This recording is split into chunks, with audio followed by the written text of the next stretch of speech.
Hello everyone and welcome back. This morning Infinity Nikki has dropped some exciting news about quality of life changes and some brand new features, including a sneak peek at the new dying ability that will be arriving in the game soon. With these big changes on the horizon, we obviously need to talk about them, so that is what we're going to be doing today. Don't forget to like and also subscribe for more Infinity Nikki content, but let's get into the video. If you aren't aware, in a few days we will be saying goodbye to the White Jade ship that is currently docked in Flora Wish, and the fireworks will begin to wind down as we reach the end of the grand fireworks season. But as we say goodbye to version 1.2, that obviously means there'll be lots more content coming soon with another update, and we have a sneak peek at some of the optimization and key quality of life improvements that we will be able to enjoy soon. It appears these changes are a direct response from player feedback, so if you have an opinion, feel free to share it with the devs, because they do feel like they are listening to the player base, which is always reassuring to see. Firstly, the development team have addressed some issues and problems that arose from the last version, and the first way we'll be seeing some improvement is in the storytelling of Infinity Nikki and the quests that are available in the world. When it comes to storylines in games, I will be the first to say that I'm not really someone who goes really heavy into the lore on games like this, but I can understand why this is an area of the game that does need a little improvement. Outside of the main story, there are lots of quests, and it can be hard to see how they are kind of all connected when you do think about it a little bit deeper. There are also lots of characters to get to know who do seem to flit it in and out of the story, meaning that there isn't the same level of character development for all. The pace of the story also doesn't really have the same level throughout, and it does feel like some areas are particularly rushed or a little bit rougher. And without spoilers, some aspects of the story did get pretty dark, which in my opinion did feel a little bit unnecessary, but did offer some surprise, that's for sure. But no matter what your opinions are on the story, it does look like the team are going to be working to improve how the story flows and the overall narrative experience, which can only be a good thing.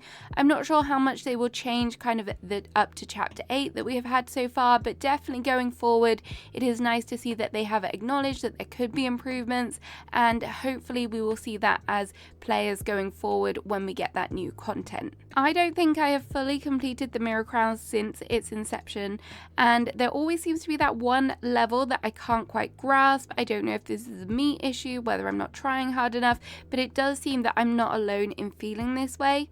I do agree with that feedback, of course, and I do feel that although it should be a challenge, it should at least be attainable, given that once you've completed the majority of quests in the game, this is a good source of diamonds. And it does seem that the developers have appreciated this, as they say that they will strive to meet the diverse needs of all stylists in the future. This makes it sound like they will be making it more inclusive for everyone, which I think is really important, given that we're at a stage now where players might be further along than others, and obviously new players will be coming to the game as well. The team have also assured players that there are no hidden changes to the Mirac calculation, which I do think that there were some rumblings about amongst the community as well. You may have missed this next point, as I also did, but for the most recent 5-star banner, there was an issue of labeling of the Stardust Flare outfit. The original version of this outfit is tagged as Romance and Ballroom, whereas the evolutions are tagged as Romance and Fantasy. It did look like this caused a little bit of a stir, as this was obviously not clearly explained.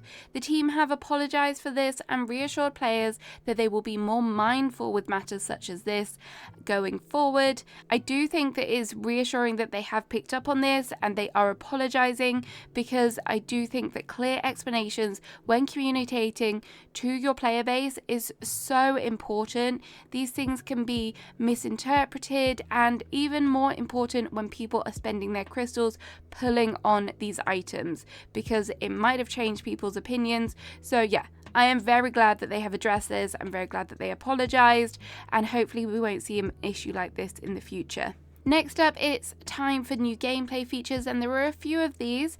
Firstly, when it comes to tracking materials using the collection book in the world map, you will have noticed that monster material tracking is not possible. After this update, you will now be able to locate all monsters aside from the greedy pouch. which I guess kind of makes sense because that would mean quick access to lots of bling. This is always something that has confused me why it wasn't present in the game, so I'm really happy that they have finally added this feature and it will be available soon. If you are a PC player, there are also going to be further customization options for keybinds, and the custom settings will now support your own changes for the whim cycle, getting on and off it and so forth, and also the fishing reel buttons, which I do appreciate because I really don't like the fact that you have to use your mouse and your keyboard to fish, so hopefully now I can just put it on one or the other. Another highly asked for change is the ability to save more outfits, and finally we have this implemented, or we will very shortly, as you will now be able to save 7 looks in your wardrobe, which is obviously up from the previous 4. As happy as I am about this, I still feel like they could have given us just a few more. Everyone loves creating outfits in the game and saving them, so I do feel like maybe 10 would be a good number. Do you agree, or could they have gone even further than that? Let me know what your thoughts are on this one, as I know it's going to be a very divisive topic. You may have noticed some visual changes to the main Compendium page in the last update, and we saw Momo's cloak Compendium added, but there are still some areas that remain locked or say coming soon.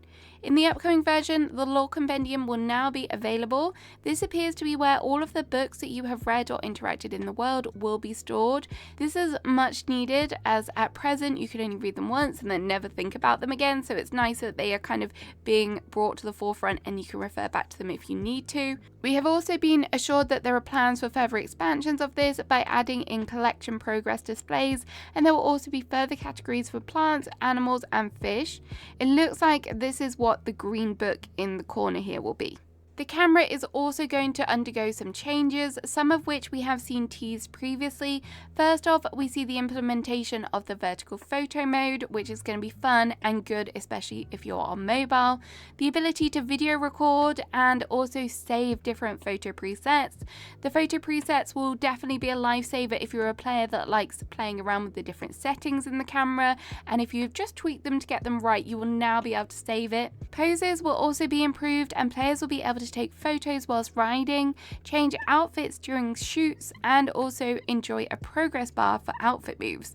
There will also be some visual upgrades. Currently you can see blings and dews of inspiration when in photo mode, and there will now be an option to hide these. And of course there are going to be more poses, which I definitely think are needed.